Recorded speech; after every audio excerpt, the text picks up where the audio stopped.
श्री दत्त महात्म्य अध्याय 5. देवतांच्या पराजयाची कथा आणि श्री दत्तांकडून त्यांना आश्रय व पुन्हा स्वर्गप्राप्तीची कथा. अध्यायाला सुरुवात करूयात.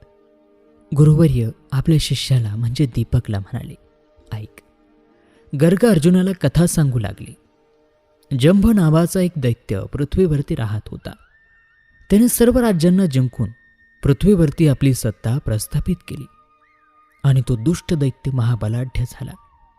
आता देवांना जिंकावे, स्वर्गाचे राज्य बळकवावे या हेतूने त्याने आपला एक दूत देवांकडे पाठविला.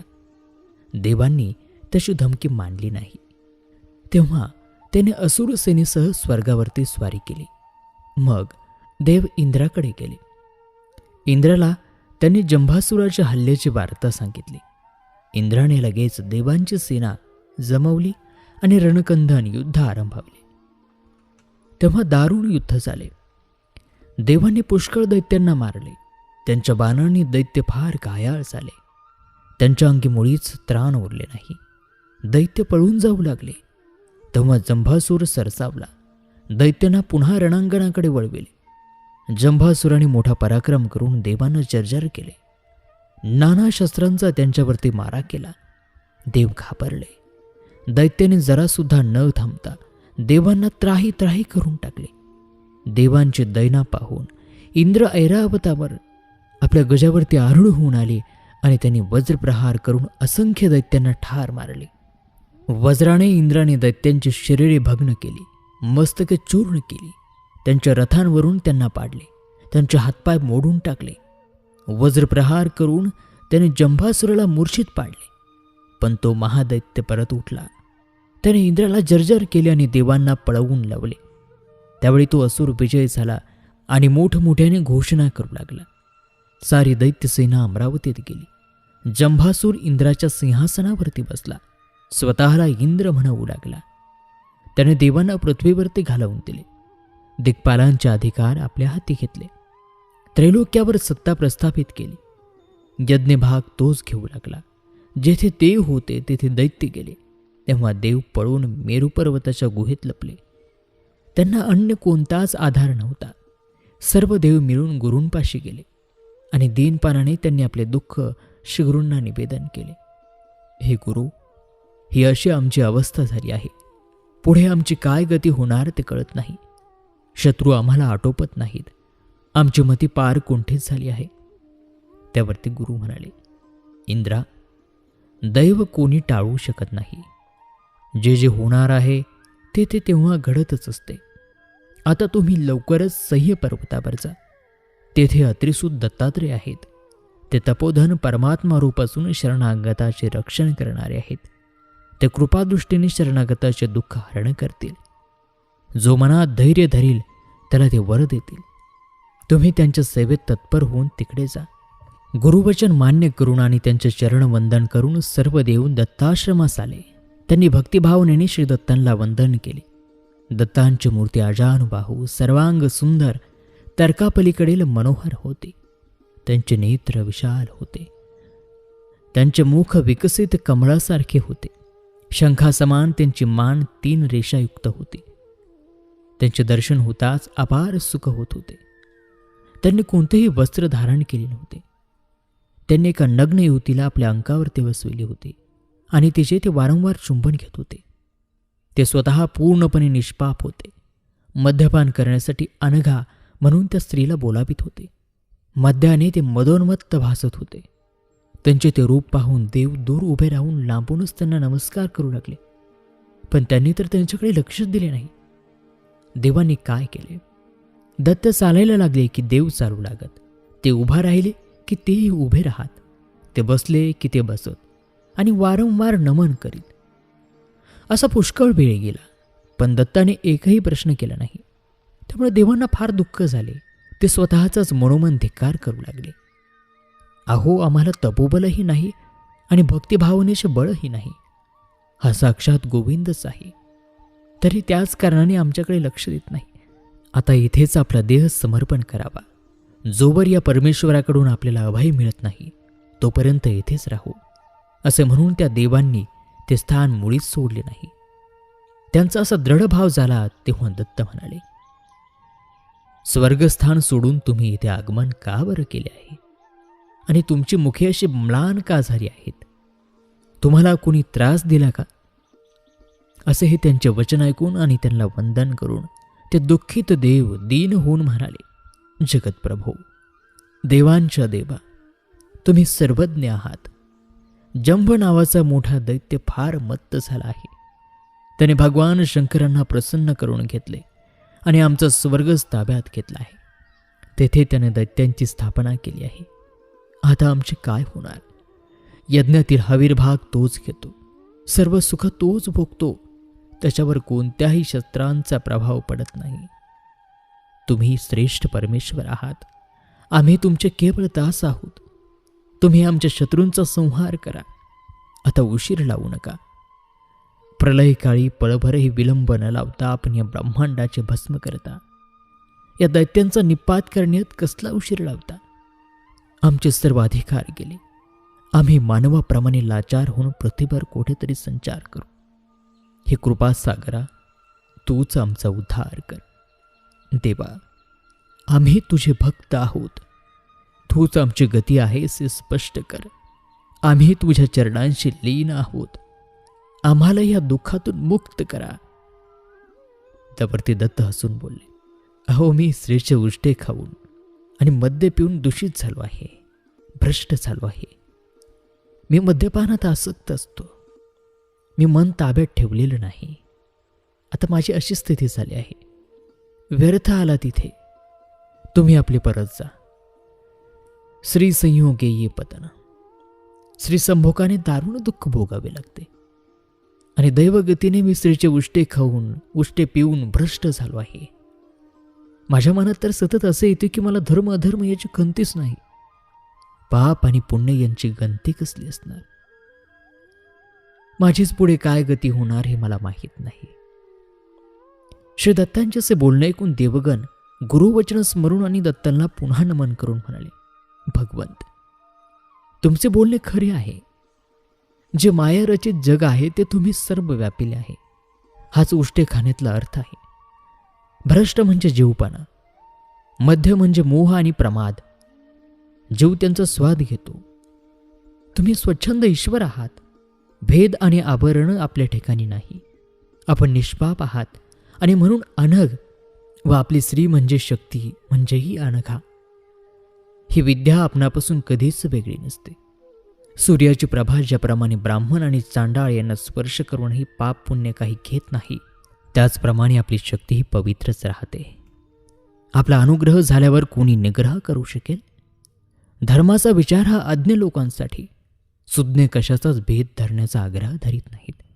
त्यावरती दत्तात्रय म्हणाले, देवांनो, हीच गोष्ट तुम्ही मनात पक्की धराल तर तुमचे दुःख दूर जाईल आणि तुम्हाला पुन्हा सत्यगती प्राप्त होईल. आता तुम्ही इथून त्वरित परत जा. शत्रूला पकडून इथे आणा. मी त्याला क्षणार्धात निर्वीर्य करून टाकेन. त्यांचे असे वचन ऐकून देव परत गेले. त्यांनी मोठ्या धैर्याने पुन्हा युद्धाला प्रारंभ केला. पण दैत्यांनी त्यांच्यावरती अशी काही चढाई केली की देव मार खात पळत पुन्हा दत्ताश्रमात आले आणि दैत्यही त्यांच्या मागोमाग तेथे आले. दैत्य दत्ताश्रमात आले आणि तेथे त्यांना ते सुंदर युवती दिसताच ते बोलले, कणक आणि कांता यांचे दर्शन घडताच भ्रांती उत्पन्न होते. जे ह्यांनी मोहित होत नाहीत ते मुक्त जाणावे. तसरीचे ते अवयव सुंदर होते. कमलाच्या पाकळीसारखे त्याचे नेत्र होते. वदनही कमला समान होते. त्याची गात्रे मनहरण करणारी होती. ओठ बिंबासमान होते. दात हिऱ्यासारखे होते. स्तन सुवर्ण कलशाप्रमाणे होते.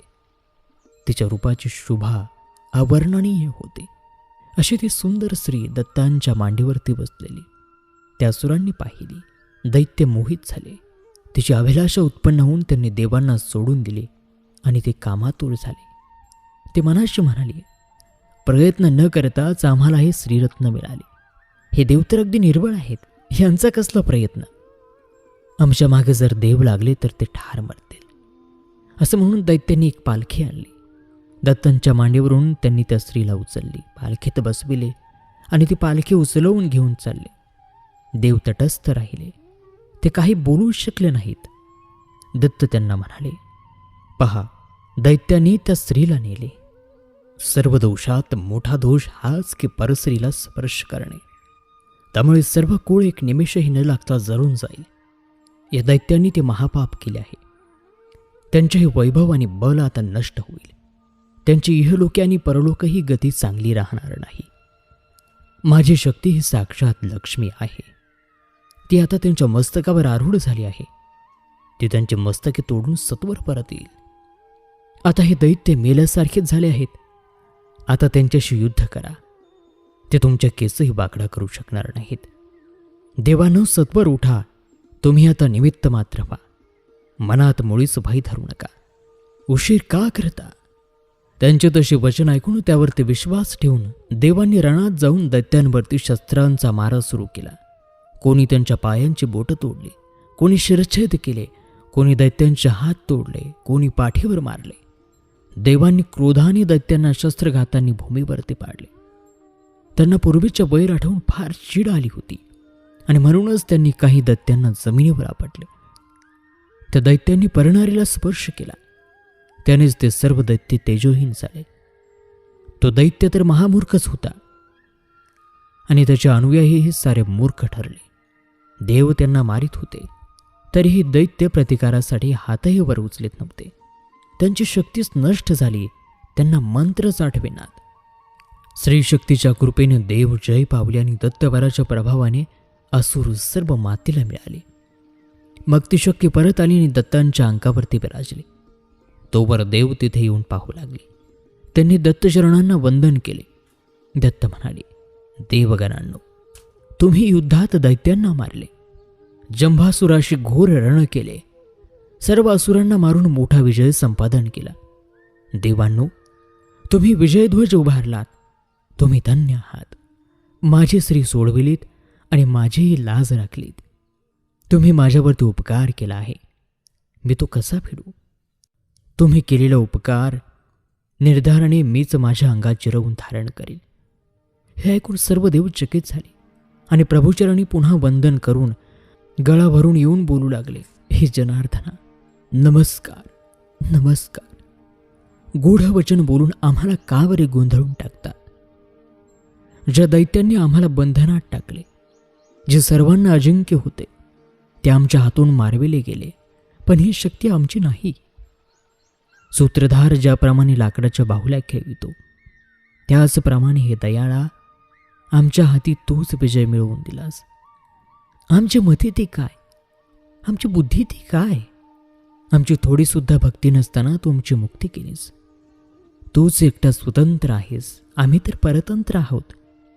तू कर्माचे सूत्र आम्हाला बांधतोस आणि मायेच्या यंत्रावरती फिरवतोस. तुझा अंत किंवा पार आम्ही जाणत नाही. फक्त दोन्ही हात जोडून आणि भूमीवरती पडून तुझ्या पायी आमचे मस्तक ठेवू. जय जय भयहारी, भक्त चित्तानुसारी. नेहमी विनीत झालेल्यांचा तू उद्धार करतोस. मानवी कर्माच्या लीला तू दाखवितोस. तू सदैव हृदय असून संचार करतोस. तू ब्रह्मदेवाची उत्पत्ती स्थान जे कमळ ते धारण करतोस. विनम्र जनांचा त्राता आणि भक्त चित्त हरण करणार आहेस. तुला आम्ही वंदन करतो. श्री दत्तांची देवांनी अशी स्तुती केल्यावरती दत्त प्रसन्न झाले आणि म्हणाले, देवहो, उन्मत्त न होता स्वर्ग सुख भोगावे. मी तुमच्यावरती प्रसन्न आहे. इष्ट वरदान मागून घ्या. मी ज्या भक्तांच्या जवळ नित्य असतो त्या भक्तांना काही कमी पडणार नाही. त्यावरती देव विनयपूर्वक म्हणाले, जर आपण आम्हाला वर देणार असताल तर असा वर द्या की आमच्या मनात आपल्याविषयी नित्य अहर्निश प्रेम आणि भक्ती येऊ. त्यावरती अत्रिसूत दत्तात्रय तथास्तु म्हणाले. ज्या देवांचा अपाय काहीही परिश्रम न करता टळला होता, त्यांनी सर्वांनी त्यांच्या चरणांचे वंदन केले. दत्त किती दयाळू आहे याच गोष्टींचा वारंवार विचार करीत आणि त्यांना पुन्हा पुन्हा वंदन करून देव स्वर्गात गेले. त्यांनी आपापल्या पदाचा अधिकार घेतला. त्या योगेंद्रांच्या चरणांना वंदन करण्यास देवांसह इंद्र मोठ्या आनंदाने नेहमी येत असतो. गर्ग ऋषी अर्जुनाला म्हणाले, तुझी इच्छा उत्तम आहे. तू दत्तांच्या दर्शनाला जा. ते तुझी इच्छा पुरवतील. निसंशय होऊन भक्तिभावाने त्यांचे पाय धरावे. मग अपाय का बरे होईल? वेदानेच हा उपाय सांगितला आहे. गर्गमुनींचे वचन ऐकून अर्जुनाचे मन भावनेने भरून आले. भक्तीने उत्कंठित होऊन तो गर्ग ऋषींना म्हणाला, हे मुनी, आपण धन्य आहात. आपण महाज्ञानी आहात. दत्तचरणांच्या ठायी भक्ती आपण माझ्या मनात उत्पन्न केली आहे. आता मी जातो. मला वरदान द्या. दत्तांचे दर्शन घडावे हेच माझे मन चिंतित आहे. गर्गांनी तथास्तु म्हटले. तेव्हा अर्जुन निघाला आणि सह्याद्रीवर पोहोचला. तेथे जलप्रवाह झुळझुळ वाहत होते. ते जल सुखकर आणि शीतल होते. वारा शांत होता. कोकिळा कोमल स्वरात गात होत्या. वृक्ष घनदाट होते. त्यावरती पक्ष नित्य राहत होते. फुले फळे भरपूर होती. दुःखाची वार्ताच नव्हती. वाघ आणि गायी वगैरे सोडून त्या आश्रमात एकत्र राहत होत्या. असा तो आश्रम राजाने पाहिला. ते आश्रमस्थान इंद्राच्या नंदनवनासारखे सुंदर होते. अर्जुन तेथे गेला आणि त्यांनी दत्तांच्या पावलांच्या खुणा पाहिल्या. त्यामुळे राजाच्या मनात फार आनंद झाला. वेदधर्म ऋषी आपल्या शिष्याला दीपकला म्हणाले, त्या चिन्हांचे मी वर्णन करतो. तेव्हा दीपकला नवल वाटले.